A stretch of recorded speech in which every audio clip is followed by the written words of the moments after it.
What to do with £2 in your pocket at Aldi. Although I made two options at £2 each, I'm going to tell you why I felt this was one of the most difficult.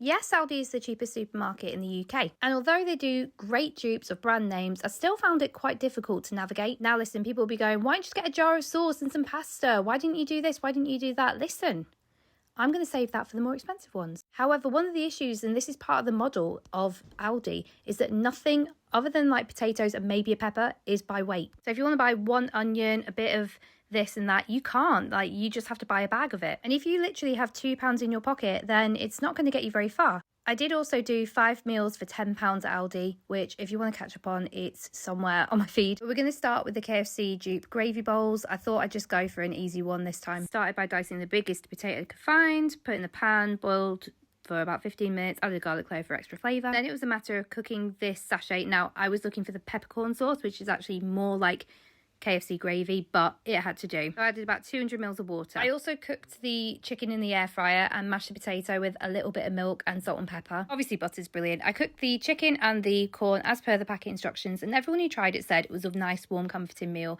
and as I say, for a couple of quid, can't go wrong. But as the chicken was convenient, it felt like a little bit of a cheat. Next is some chili loaded tacos in the most simple chili you've ever seen, which is tin tomatoes, this chili mix, and a tin of baked beans. Obviously you can use taco beans, you can do what you want. But like I said, additional veg was very difficult, so I went for some avocado instead of like a cheese sauce with some salt and pepper and some lemon juice. I did grate about 20 grams of cheese to put on top, and you know what, it's not a bad option, but this all just felt like meh. I think I'm going to do a part 2 of this because this didn't feel like my best work. Anyway, where shall I pick next? And yeah, follow along for more.